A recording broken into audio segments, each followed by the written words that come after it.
Hi and welcome to the Zen Supermom podcast. The episode today is for you if you're bracing for the impact of Christmas, if you are already stressed out because you know how many family gatherings there will be, and how many gifts your kids are going to get, and how many sweets, and how much screen time. And how much all of your loved ones, the family who's supposed to cheer you up and recognize how great you're doing, they're going to pinpoint all of your parenting mistakes. And then even the cherry on the cake might be that the mom or dad who yelled at you when you were a kid, now they are telling you to tone it down with your kids because you're too strict with them and you're traumatizing them by yelling too much. Like, you should calm down.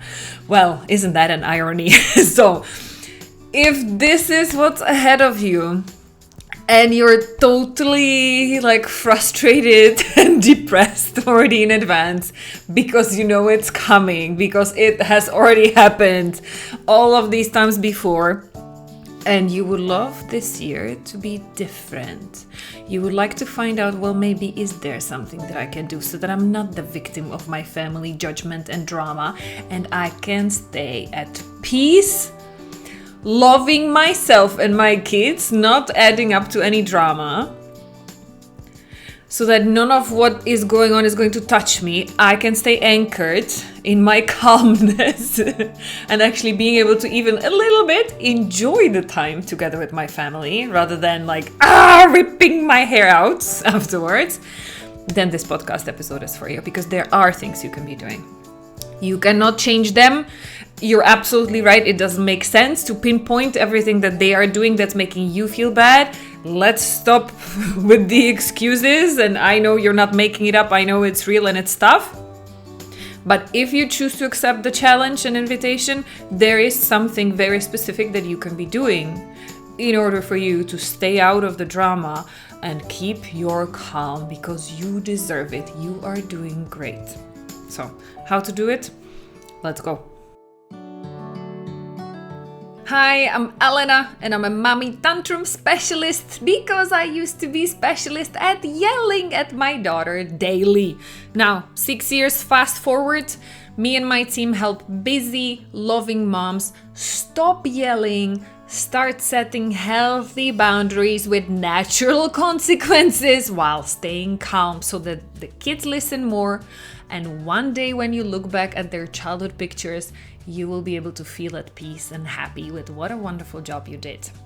So that's what we do in this Zen Supermom podcast, helping you find out why none of these parenting techniques, not even anger therapy and counseling, is ever going to help you get there. You need to understand the root. Where is all of your uncontrollable anger coming from? That's what this podcast is about. So, welcome to the Zen Supermom podcast.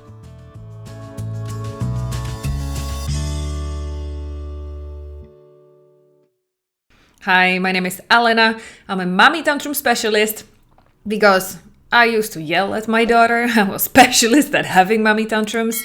But now me and my team help moms and dads like me who want to stay calm, no matter how stressful it gets around and no matter how many emotions your kids or your family are having. So this is exactly what we are going to talk about today, and then specifically about Christmas or any holidays whenever you're listening to this. Usually the biggest triggers for family stress, and it has been proven also by divorce lawyers and not just psychologists, but usually the two most stressful times of the year is the year-end celebrations, Christmas, or however your family is celebrating, and then summer holidays, summer break, because both of these times are opportunities for the whole family to come together. So lots of pressure, lots of different opinions and judgments, and usually spend a lot of time preparing for it, a lot of money in trying to make it perfect.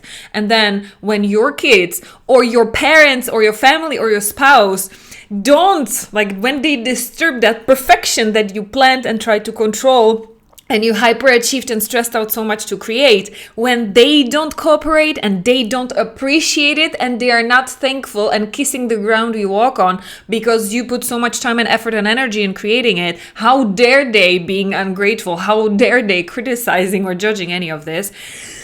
Then it all goes completely bonkers, right? So how to prevent how to prevent this Christmas to turn again into a explosive pot of drama and family breakups. How to turn it around. What is it that you can be doing? Because there are lots of things that you have no control over. You have no control over your parents. Like, bless them. If you love them, if you had a happy childhood, and you have lots of compassion for them and for whatever mistakes they made throughout their lives that impacted you, fantastic. If you honestly, like, you cannot say you love your parents because they like hurt you so much that you're still recovering from it until today, that's okay. You don't have to forgive them. But also, we need to realize, like, you cannot change them. Either way, whatever your relationship with your parents is, you cannot change them. It is not your job to pinpoint where they went wrong or to blame them for anything from your childhood, because most often they will have a wall. They will not even want to hear it. They will block it out. They will avoid it, and they will throw it right back at you. And that's how many of the fights start, right? You can't change them. You can't change your spouse, husband, wife, partner, if you have anybody. You can't change your ex who left or with whom you separated because they were terribly abusive. All of these relationships are outside of your control. What is the only thing you can control? What is the only thing that you can choose to have? Like, you can choose to manage, not control, but manage. Yeah, the only thing you can choose to manage is you and your reaction to it. Okay. And I know this is the hardest thing, right? And it's not fair. And if you feel like there's so much rage and frustration in you because this is not fair, this is not what you deserved. You deserved all the happiness in the world, and you deserve all the appreciation and compliments for how great, how well you're doing, and how much you're trying, even if it's not perfect. And even if you are yelling from time to time, even if you are stressing, and there are things you said in the past that you regret, even then, you deserve to be at peace with yourself. And no matter what anybody says, you can choose to stay anchored in knowing, in this peace. There are ways how you can do that. Okay, so first thing, let that anger and frustration out. If you're feeling really like this was not fair, and even though you love your parents or you don't, I don't care. But if there's an anger, if there's a rage that they actually taught you how to suppress because you were punished into being the good girl, you were rewarded positively into being the good girl who doesn't have any big ugly emotions, who doesn't say no, then there is probably a huge pile of darkness that you feel like, oh, the monster in me, or my shadow, or my dark side, right? That needs to get out in a safe way. Not by you yelling it out at your parents or your kids, then like giving it forward to them, but it needs to get out in a safe way. So that's basically the inspiration of this podcast episode. I take it always from here and there from clients and people I talk to. And we had a group call with clients last night, and there was a mom who was talking about, hey, I know you're listening to the podcast. Well done. Thank you for being the inspiration. She was saying, well, I have crazy dreams about yelling at my mom. And in the real life, my daughter is telling me, when I even raise voice at my mom, she's telling me, of course, like, mom, this was not nice how you treated grandma, like, hey, mom. So of course she felt ashamed and she didn't want it, right? She didn't want to be, in real life, she didn't want to be yelling at her mom, but there was so much suppressed rage. There was so much of that hurt and pain from the time when she was a kid. So this was the one thing that we talked about, and then many women on the call and even after the call were commenting on.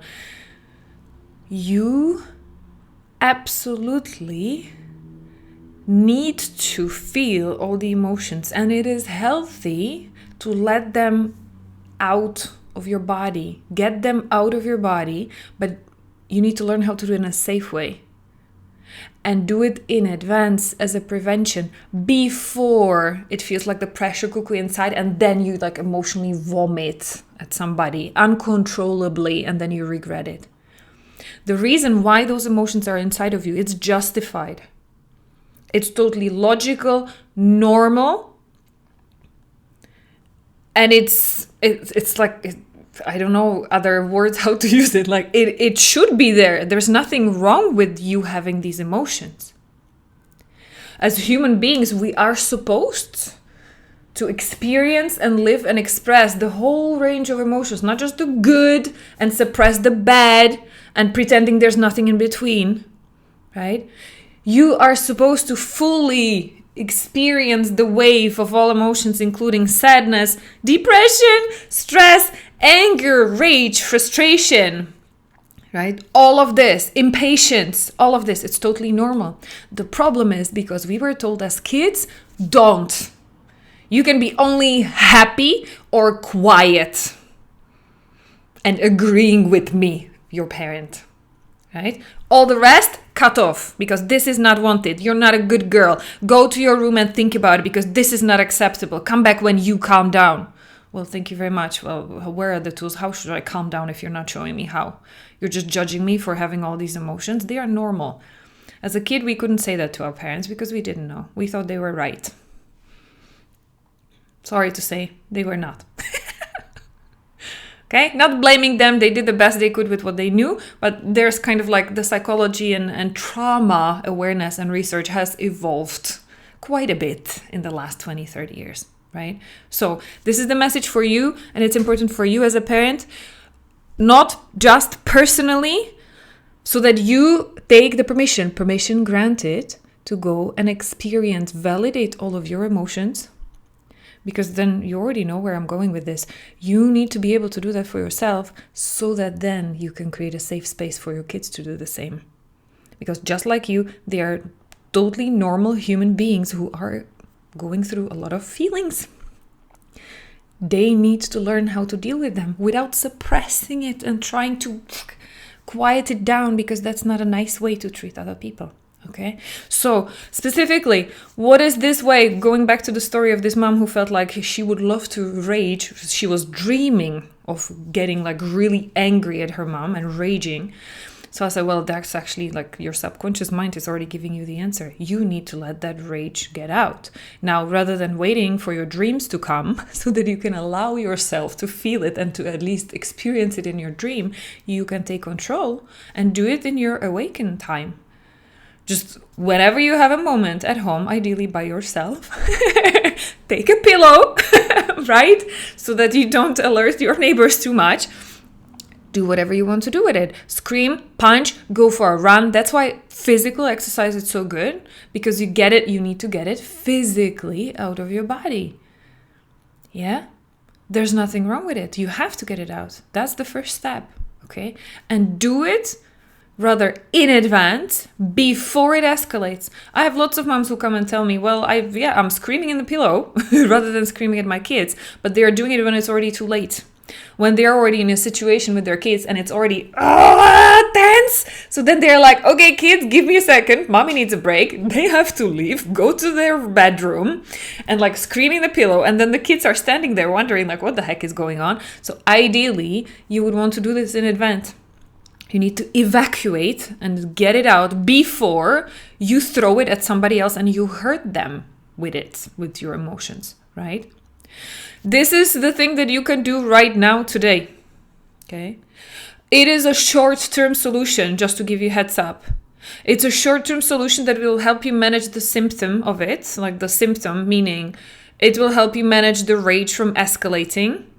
However, let's be honest, it's not going to take the rage away. The rage will keep appearing. People will keep triggering you. So the only long-term solution to solve it, make that rage, like stop it from showing up every time somebody triggers you. The only solution, long-term way how to get rid of all of these uncontrollable emotions is to heal them. Heal them through specific kind of therapy, and specifically generational developmental childhood therapy. You can check more about what it is, if it's for you, how it works, what are the steps.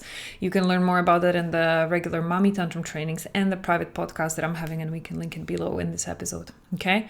So step 1, work with that anger and rage and frustration before you like before the pressure comes too high, and in the middle of the heat and the moment, you blow it up at somebody else. Work with it in advance by yourself. Get it out in a safe way without hurting anybody else and without damaging your relationships.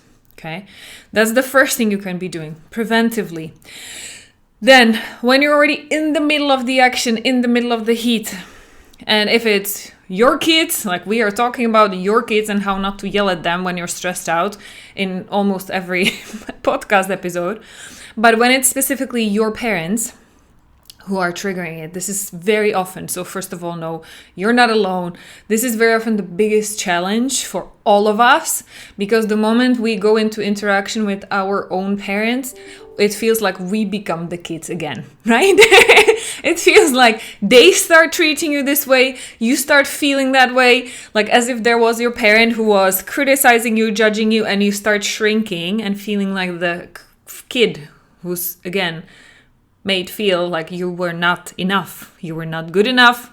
You were not worthy of their love. There was something substantially flawed in you, and just like there's something wrong that you cannot fix inside of you.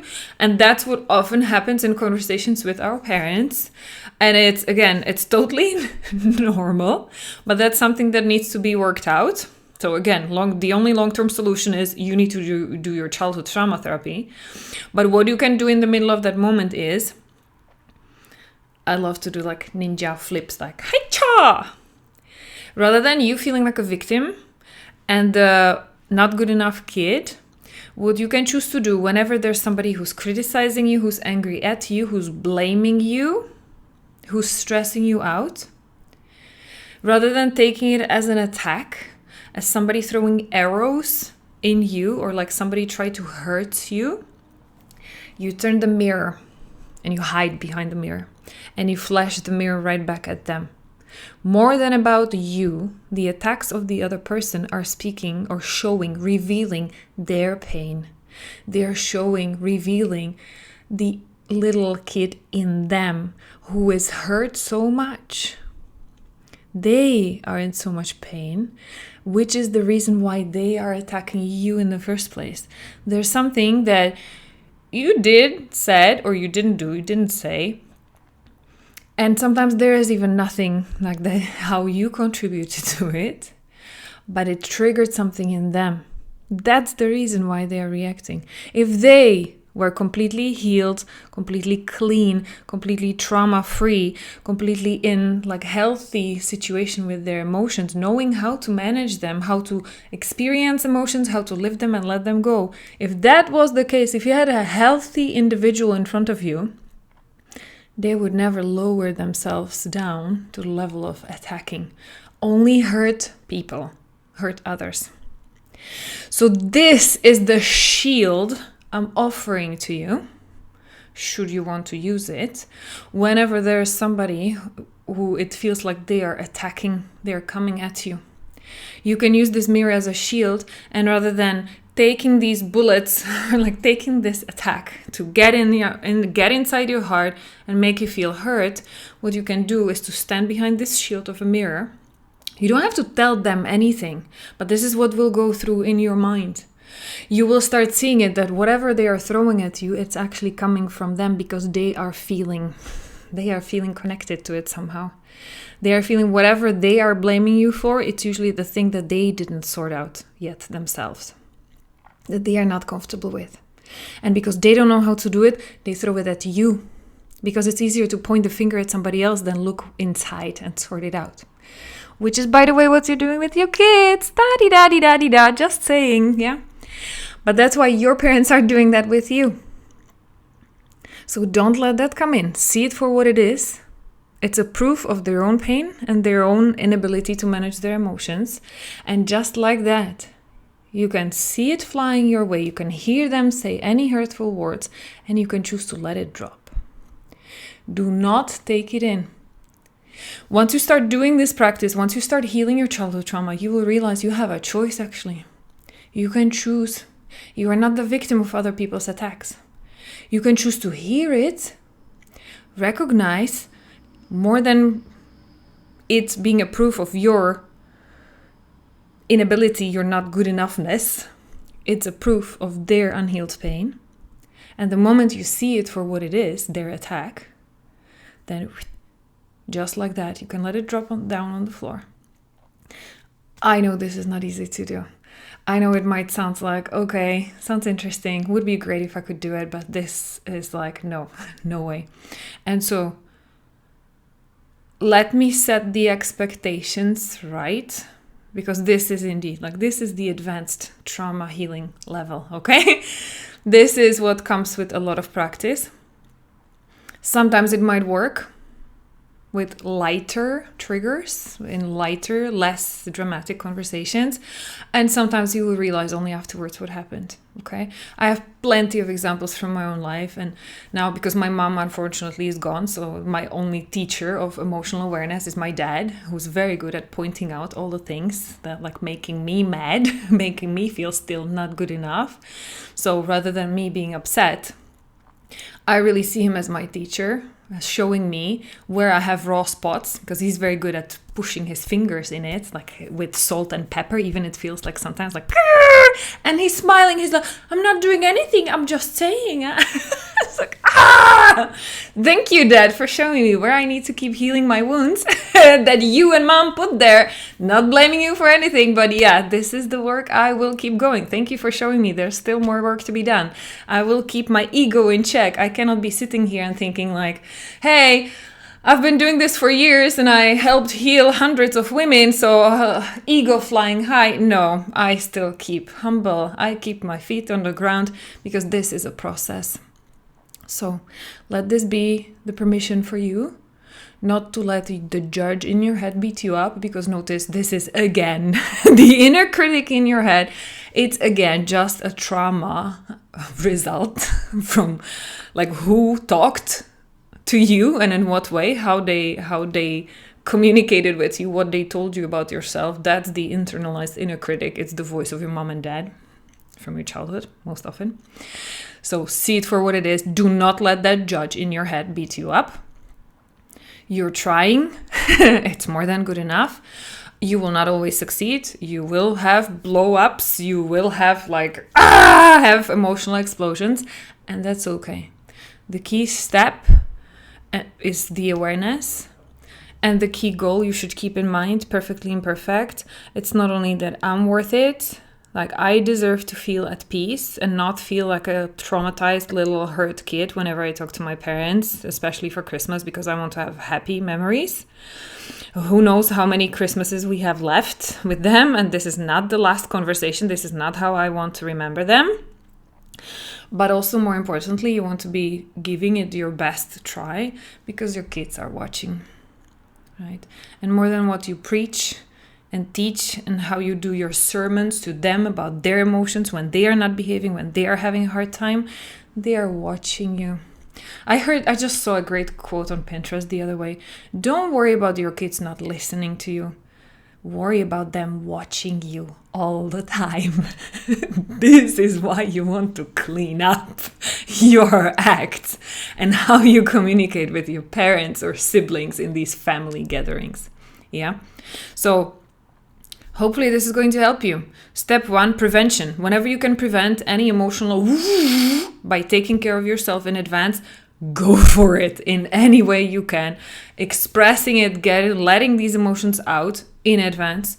And then once you're already in it and it feels like somebody is coming at you and attacking you, you don't even have to say anything. Just with your energy, with your staying anchored, you can stay in your calm by realizing it's their stuff they are trying to throw at you.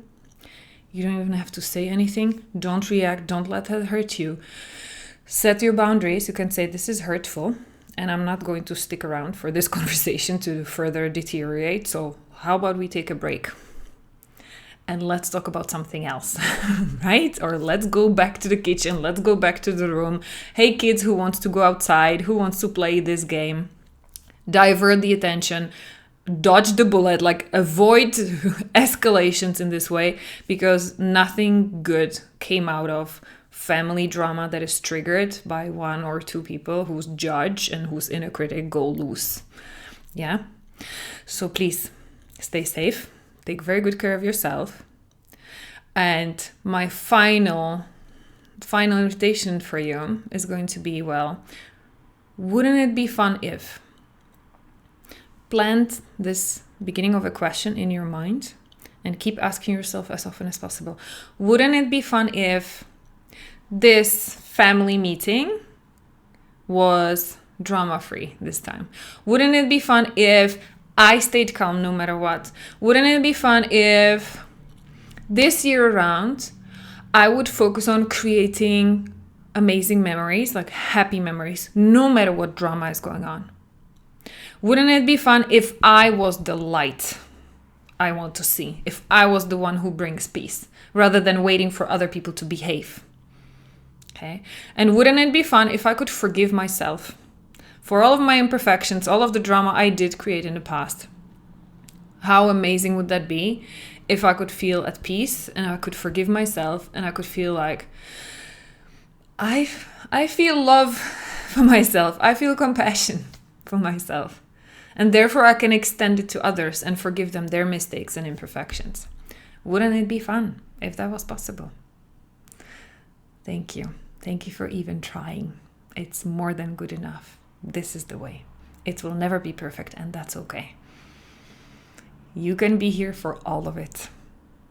Keep me posted about how it went. And if you have any questions, any more specific challenges about like how to survive family reunions, then let me know. Take care, Supermom. Merry Christmas.